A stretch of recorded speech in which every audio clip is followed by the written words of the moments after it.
എല്ലാവർക്കും ജേസൺസ് ഫേവറേറ്റിൻ്റെ പുതിയൊരു എപ്പിസോഡിലേക്ക് സ്വാഗതം. അപ്പോൾ കുറേ നാളുകൾക്ക് ശേഷം നമ്മൾ ഒരു VFX വീഡിയോ ചെയ്യുകയാണ്. അതിനുവേണ്ടി ഞാൻ തിരഞ്ഞെടുത്തിരിക്കുന്ന സിനിമയാണ് അയലാൻ. Ayalaan written and directed by R. Ravikumar. അപ്പോൾ അയലാൻ സിനിമ നിങ്ങൾ എല്ലാവരും കണ്ടിട്ടുണ്ടാവും. ഞാൻ വളരെ വൈകിട്ടാണ് ആ സിനിമ കണ്ടത്. അപ്പോൾ VFXനെ കുറിച്ച് സംസാരിക്കാനുള്ള സാധ്യതയുള്ള ഒരു സിനിമയാണ്. ശരിക്കും തമിഴ് സിനിമ ഇൻഡസ്ട്രിയിൽ VFXൻ്റെ കാര്യം പറയുകയാണെങ്കിൽ ശരിക്കും ഒരു നാഴികക്കല്ലായിട്ട് പറയാൻ പറ്റുന്ന ഒരു സിനിമ തന്നെയാണ് അയലാൻ. കാരണം ഇതിനു മുമ്പിട്ട് വന്നിട്ടുള്ള ക്യാപ്റ്റൻ സിനിമകളിലൊക്കെ ഉള്ള VFX അതും ഏലിയൻ ബേസ്ഡ് സംഭവമാണ്. അതേപോലെ തന്നെ ഇതും ഏലിയൻ ഒരു മുഴുനീള CG ക്യാരക്ടർ ചെയ്യുക എന്ന് പറഞ്ഞാൽ വളരെ പ്രയാസമുള്ള കാര്യമാണ്, ആ പെർഫെക്ഷനിലേക്ക് എത്തുക എന്നൊക്കെ പറഞ്ഞാൽ. അപ്പോൾ ക്യാപ്റ്റൻ സിനിമയുടെ VFX റീക്രിയേഷനും അതിൻ്റെ മിസ്റ്റേക്കുകളും ഒക്കെ വെച്ചിട്ട് നമ്മളൊരു വീഡിയോ ചെയ്തിട്ടുണ്ടായിരുന്നു. അപ്പോൾ നിങ്ങളത് കണ്ടിട്ടില്ലെങ്കിൽ തീർച്ചയായിട്ടും അത് കാണുക. ഞാൻ അതിൻ്റെ വീഡിയോ ഇവിടെ പിൻ ചെയ്തേക്കാം. ശരിക്കും ഒരു സൈഫൈ സിനിമയുടെ ഒരു ലുക്ക് ആൻഡ് ഫീലിലാണ് അതിൻ്റെ ട്രെയിലറൊക്കെ വന്നതെങ്കിലും പടം കണ്ടു തുടങ്ങിയപ്പോഴത്തേക്ക് അത്ര സീരിയസ് ആയിട്ടുള്ള സംഭവത്തിലൂടെ അല്ല. അതിൻ്റെ ഒരു സ്റ്റോറി ടെല്ലിംഗ് വളരെ കോമഡി ഫൺ എലമെൻ്റൊക്കെ ചേർത്തിട്ട് അങ്ങനെയാണ് ഒരു ഫാമിലി കിഡ് എൻ്റർടൈനറായിട്ടാണ് ആ സിനിമ കൊണ്ടുപോയിരിക്കുന്നത്. ഈ ഏറെക്കുറെ 80% ഷോട്ടുകളും അടിപൊളിയായിട്ട് അവർ കോമ്പോസിറ്റ് ചെയ്തിട്ടുണ്ട്.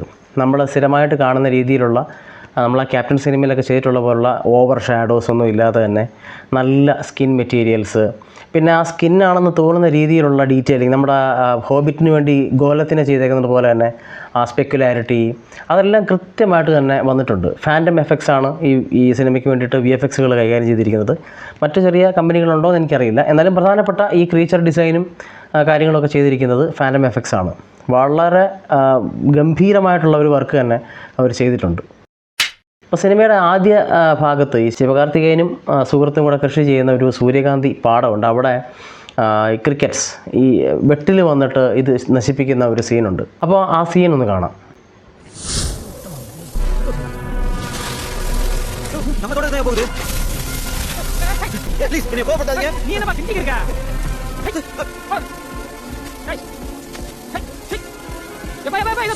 അപ്പോൾ എനിക്കതിനകത്ത് ഒരു വിയർഡായിട്ട് തോന്നിയത് എന്താണെന്ന് വെച്ച് കഴിഞ്ഞാൽ ശരിക്കും അതൊരു സീരിയസ് സംഭവമാണ്. കാരണം അവർ പറയുന്നത് ജൈവമായിട്ടുള്ള വിഷമൊന്നും അടിക്കാത്ത രീതിയിൽ അത് ഉണ്ടാക്കിയിരിക്കുന്നത് കൊണ്ടാണ് ഈ കീടങ്ങൾ വന്നിട്ട് വേറെ ആരുടെയും വിളകൾ നശിപ്പിക്കാതെ ഈ സൂര്യകാന്തി നശിപ്പിച്ചതെന്ന് പറയാൻ വേണ്ടിയിട്ടുള്ളൊരു സീനാണ്.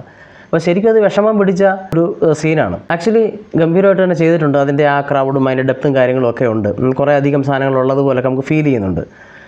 ഈ സീൻ കണ്ടപ്പോഴത്തേക്ക് എനിക്ക് ഈ എക്സോഡസ് എന്ന് പറയുന്ന സിനിമയിലെ ഒരു സീനാണ് ഓർമ്മ വന്നത്. അതും കൂടെ ഞാൻ നിങ്ങളെ ഒന്ന് കാണിക്കാം.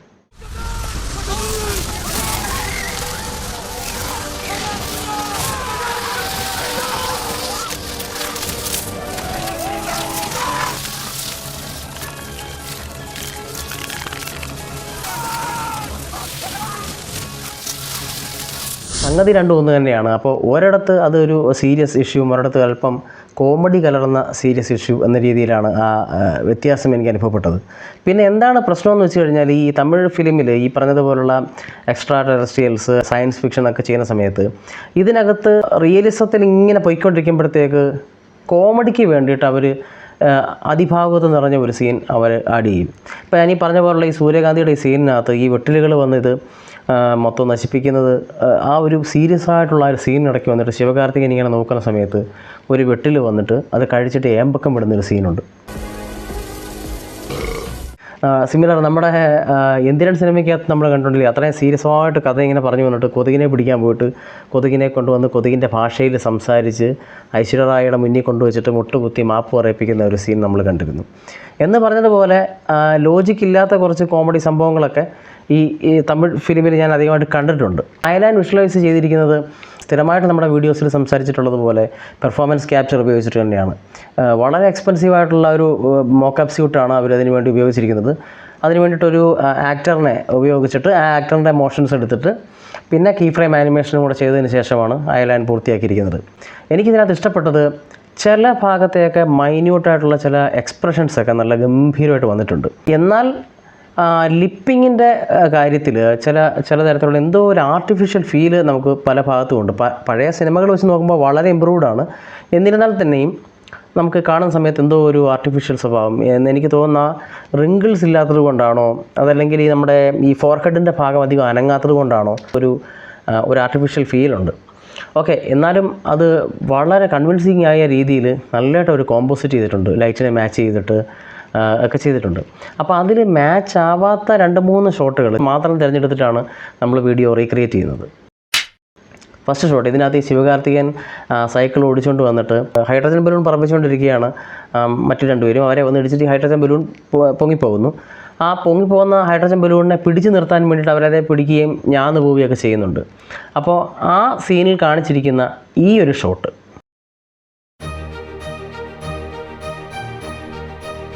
ഓഫ് കോഴ്സ് അതിൻ്റെ ബലൂൺ ശരിക്കും CGയിൽ ചെയ്തിരിക്കുന്നതാണ്. കാരണം അവരെ ശരിക്കും ലിഫ്റ്റ് ചെയ്യുന്നുണ്ട്. അവരെ പൊക്കിയിരിക്കുന്നത് ചിലപ്പോൾ ആ ക്രെയിൻ ഉപയോഗിച്ചിട്ടായിരിക്കാം. ശരിക്കും ഒരു ബലൂണായാലും അവർക്ക് അത്രയും 2 പേർക്ക് ഞാന്ന് കിടക്കാൻ പറ്റത്തില്ല. അതുകൊണ്ട് തന്നെ ആ കയർ അങ്ങനെ തന്നെ വെച്ചിട്ട് മേളിൽ ബലൂൺ കോമ്പോസിറ്റ് ചെയ്തിരിക്കുകയാണ്. എന്താണിത് CG എന്ന് പറയാൻ കാരണം, അത്രയ്ക്ക് ഇല്യൂമിനേറ്റഡ് ആയിട്ടുള്ള സൺലൈറ്റ് അത്രയും ഉള്ള ഭാഗത്ത് ഒരു സൈഡിൽ ഭയങ്കര ഡാർക്കായിട്ട്, അതും അകത്തൊക്കെ ഈ ലൈറ്റ് റിഫ്ലക്റ്റ് ചെയ്യുന്ന മെറ്റീരിയലായിട്ട് പോലും ഒരു സൈഡിൽ ഒരു ഡാർക്ക് കളർ വരുന്നുണ്ട്.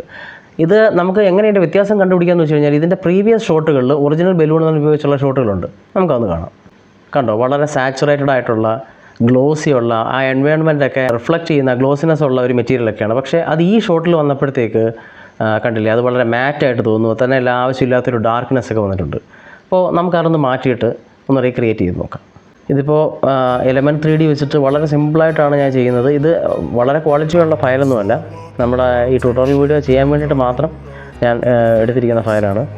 അപ്പോൾ ഇതിനകത്ത് നമ്മൾ ബേസിക് ഷേപ്പ് ഉള്ള ഒരു സർക്കിൾ കൊണ്ട് വെച്ചിട്ട് അതിനകത്ത് സിനിമയിൽ കാണുന്നത് പോലെ തന്നെയുള്ള ഒരു മാപ്പിംഗ് ചെയ്യുന്നു.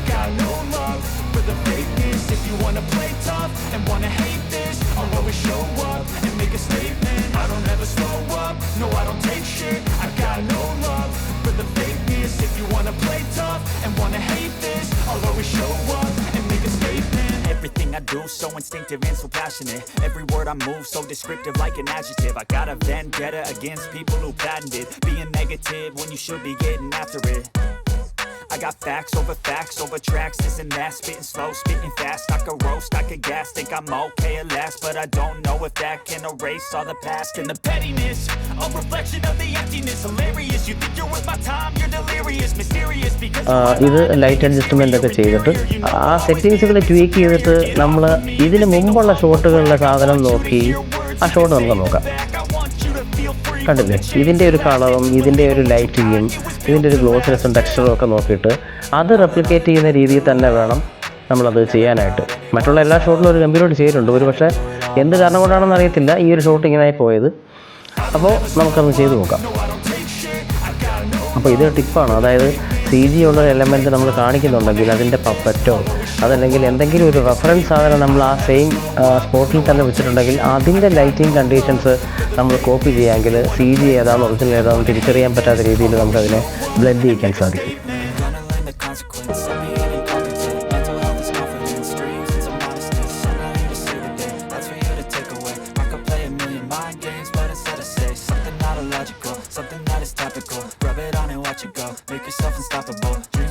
അടുത്തതായിട്ട് ഈ ഒരു ഷോട്ടാണ്. സിനിമയുടെ ഏത് ഭാഗത്താണെന്ന് ഞാൻ പറയുന്നില്ല, എനിക്കൊന്ന് വളരെ പ്രയാസമുള്ളൊരു ഷോട്ടാണിത്. കാരണം ഇതിനകത്തൊരാൾ ഗ്രീൻ സ്യൂട്ടിൽ നിന്നിട്ട് അയാൾ റിമൂവ് ആക്കിയിട്ട് നമ്മുടെ അയലാനെ കൊണ്ടുവച്ചിരിക്കുകയാണ്. പക്ഷേ നമ്മൾ സൂക്ഷിച്ച് നോക്കിയാൽ ഇതിനകത്തെ ലൈറ്റിങ്, ശിവകാർത്തികൻ്റെ ദേഹത്ത് കിടക്കുന്ന ഈ ലൈറ്റിങ് അല്ലല്ലേ, ആ ഒരു ഭാഗത്ത് നല്ല ലൈറ്റ്, വൺ സൈഡ് നല്ല ഷാഡോ ഉണ്ട്. പക്ഷേ ആ ഷാഡോ നമുക്ക് അയലാൻ്റെ ദേഹത്ത് കാണാൻ സാധിക്കുന്നില്ല. അത് നമുക്കൊന്ന് മാറ്റിയിട്ട് ശരിക്കും കൺവിൻസിങ് ആവുന്ന രീതിയിലൊരു ഷാഡോ പോസ്റ്റിലൊന്ന് എഡിറ്റ് ചെയ്ത് നോക്കാം.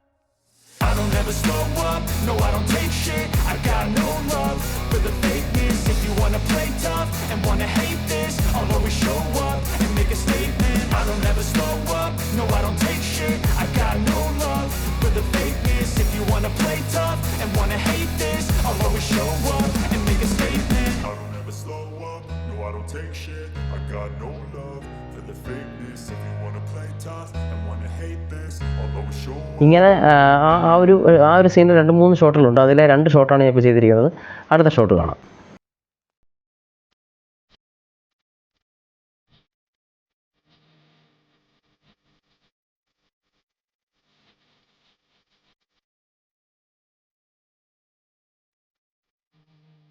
ശരിക്കും ചെയ്യേണ്ടിയിരുന്നത്, ഇനി അവരങ്ങനെ ചെയ്തിട്ടുണ്ടോ എന്ന് എനിക്കറിയില്ല, എന്നാലും എനിക്ക് തോന്നുന്നത് അയലാനെ നമ്മൾ ചെയ്യുന്ന സമയത്ത് ശരിക്കും ശിവകാർത്തികേയൻ്റെ ഒരു മോഡൽ കൂടെ അവരതിനകത്ത് ചെയ്യേണ്ടിയിരുന്നു. എന്നിട്ട് ശിവകാർത്തികേയൻ്റെ മോഡൽ ഓഫ് ചെയ്തിട്ട് ശിവകാർത്തികേയൻ്റെ ദേഹത്ത് നിന്ന് വീഴുന്ന ഷാഡോ, ഈ ആംബിയൻ്റ് ഒക്ലൂഷൻ എന്ന് പറയുന്ന സാധനം, ആ ഒരു കോണ്ടാക്ട് ഷാഡോ മാത്രം റെൻഡർ ചെയ്തെടുത്തിട്ട് അത് വെക്കണമായിരുന്നു.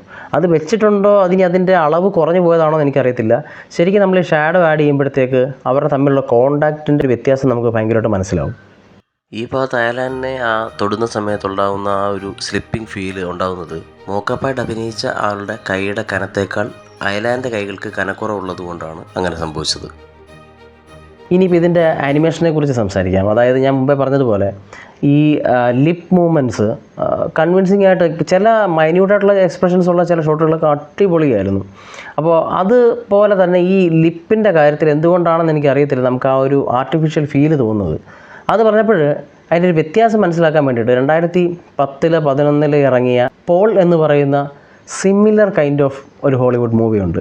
അപ്പോൾ എത്രയോ വർഷങ്ങൾക്ക് മുൻപിലാണ് അവർ ചെയ്തതെന്ന് മനസ്സിലാക്കുക. അപ്പോൾ ഈ വർഷം ബഡ്ജറ്റ് സംഭവമൊക്കെ പറയുന്നുണ്ടെങ്കിലും അവരതിന് വേണ്ടിയിട്ടൊക്കെ ഒരു എഫേർട്ടുണ്ട്.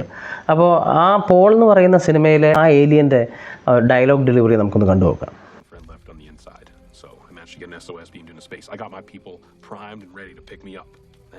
Motherfuckers brought the procedure forward by. Is that my escort? I stole his car. I took off. രണ്ട് ക്യാരക്ടറാണ്, ഓക്കെ, ഞാൻ മനസ്സിലാക്കുന്നു. പക്ഷേ ഈ പറഞ്ഞതുപോലെ നമ്മൾ കണ്ടുകൊണ്ടിരിക്കുമ്പോഴത്തേക്ക് ഈ കണ്ടുകൊണ്ടിരിക്കുന്ന ഈ ഒരു ക്യാരക്ടർ ഒരു CG ആണ്, കമ്പ്യൂട്ടറിൽ ജനറേറ്റഡ് ആണെന്ന് ഇങ്ങനെ നമുക്ക് തോന്നിക്കാതിരിക്കാൻ എത്രത്തോളം ചെയ്യാൻ പറ്റുമോ അത്രത്തോളം പെർഫെക്ഷൻ കൊണ്ടുവരിക എന്നുള്ളതാണ്. അവരവരുടെ മാക്സിമത്തിൽ ചെയ്തിട്ടുള്ളതായിരിക്കാം. പക്ഷേ ഈ പറഞ്ഞതുപോലെ മുഖത്തിൻ്റെ റിഗിങ്ങിൻ്റെ പ്രശ്നം കൊണ്ടായിരിക്കാം, ഫോർഹെഡിൻ്റെ അത്ര ഒരു പോർഷൻ ശരിക്ക് മൂവ്മെൻറ്റ്സ്, അവിടെ സ്കിൻ മൂവ്മെൻറ്റ്സ് ഒന്നും ഇല്ലാത്തത് കൊണ്ടായിരിക്കാം നമുക്ക് ആ ഡയലോഗ് ഡെലിവറി ഈ മൂക്കിൻ്റെയും ചുണ്ടിൻ്റെയും ഭാഗത്ത് മാത്രമായിട്ട് എക്സ്പ്രഷൻ ആയി പോകുന്നത്. മറ്റേതിൻ്റെ ശ്രദ്ധിച്ചു കഴിഞ്ഞാൽ മനസ്സിലാവും നമ്മുടെ ആ പിരികവും അതും ഇതും ഒക്കെ താഴുകയും നമ്മുടെ സാധാരണ ഒരു ആക്ടർ സംസാരിക്കുന്ന പോലെ തന്നെ നമുക്ക് അതിനുള്ളിൽ ഒരാളുണ്ടെന്ന് തന്നെ ശരിക്കും ഫീൽ ചെയ്യും. അപ്പോൾ ഇതൊക്കെയാണ് പറയാനുണ്ടായിരുന്നത്. എനിവേ ഗംഭീരമായിട്ടുള്ള ഒരു വിഷ്വൽ ട്രീറ്റ് തന്നെ അയലാൻ ചെയ്തിട്ടുണ്ട്. പിന്നെ ഈ സിനിമയുടെ ലെങ്ത് ഒരല്പം കൂടുതലായിട്ടാണ് എനിക്ക് അനുഭവപ്പെട്ടത്. കോമഡിയൊക്കെ കുറച്ച് കൂട്ടിയിട്ടൊക്കെ ചെയ്തിട്ടുണ്ട്. പക്ഷേ കുറച്ചും കൂടെ ഒന്ന് ട്രിം ചെയ്തിരുന്നെങ്കിൽ നമുക്ക് കണ്ടുകൊണ്ടിരിക്കാൻ കുറച്ചും കൂടെ ഒരു ഇൻട്രസ്റ്റിംഗ് ഉണ്ടായതിനേന്ന് തോന്നുന്നു. നിങ്ങളുടെ അഭിപ്രായങ്ങൾ താഴെ രേഖപ്പെടുത്തുക. ഞാൻ അവരെ ഔട്ട്സ്മാർട്ട് ചെയ്തു എന്ന് മാത്രം കരുതരുത്. അതായത് എൻ്റെ മനസ്സിൽ തോന്നുന്ന എൻ്റെ ഒരു വിഷൻ, ഞാൻ ശ്രദ്ധിക്കുന്ന കാര്യങ്ങൾ, ഒബ്സർവ് ചെയ്യുന്ന കാര്യങ്ങൾ നിങ്ങളോട് ഷെയർ ചെയ്യുന്നു എന്നുള്ളതേ ഉള്ളൂ. അപ്പോൾ യങ് ഫിലിം മേക്കേഴ്സ് ആയിട്ടുള്ള ആൾക്കാർ, VFX ഇഷ്ടപ്പെട്ട ആൾക്കാരൊക്കെ അവരുടെ ഒരു വർക്കുകളൊക്കെ ചെയ്യുന്ന സമയത്ത് എന്തൊക്കെ കാര്യങ്ങൾ നോട്ടീസ് ചെയ്യാം. ഒരു പക്ഷേ ഞാൻ പറയുന്ന കാര്യങ്ങൾ ആദ്യമായിട്ട് കേൾക്കുന്നവരുണ്ടാവാം, ആദ്യമായിട്ട് ശ്രദ്ധിക്കുന്നവരുണ്ടാവാം. അപ്പോൾ അങ്ങനെ ഒരു ടിപ്പ് എന്ന രീതിയിൽ മാത്രം കണ്ടാൽ മതി. വലിയൊരു കമ്പനിയായിട്ട് ഞാൻ ഈ ചെയ്യുന്നതിനെ താരതമ്യം ചെയ്യാനായിട്ടല്ല ഈ വീഡിയോ ചെയ്യുന്നത്. വിഷ്വൽ എഫക്ട്സായിട്ട് ബന്ധപ്പെട്ട ഒരുപാട് സജഷൻസൊക്കെ വരുന്നുണ്ട്. പക്ഷേ സിറ്റുവേഷൻസൊക്കെ കൊണ്ട് നമുക്ക് ചെയ്യാൻ പറ്റുന്നില്ല. ഉറപ്പായിട്ടും ഞാൻ ഓർക്കുന്ന കമൻസിലൊക്കെ പറഞ്ഞിട്ടുള്ള സിനിമകളൊക്കെ നമ്മുടെ മനസ്സിലുണ്ട്, അതെല്ലാം നമുക്ക് ചെയ്യാം. അപ്പോൾ നിങ്ങളുടെ സപ്പോർട്ട് തുടർന്നും ഉണ്ടായിരിക്കുക. ചാനൽ ജോയിൻ ചെയ്യാൻ താല്പര്യമുള്ളവർ ജോയിൻ ചെയ്യുക. സബ്സ്ക്രൈബ് ചെയ്തിട്ടില്ലാത്തവർ സബ്സ്ക്രൈബ് ചെയ്യുക. സിനിമ ഇഷ്ടപ്പെടുന്ന, സിനിമയുടെ ടെക്നോളജികൾ ഇഷ്ടപ്പെടുന്ന ആൾക്കാരുണ്ടെങ്കിൽ അവർക്ക് ഫോർവേഡ് ചെയ്യുക. അപ്പോൾ പുതിയൊരു വീഡിയോ ആയിട്ട് ഞാൻ വീണ്ടും വരും. അതുപോലെ ബൈ.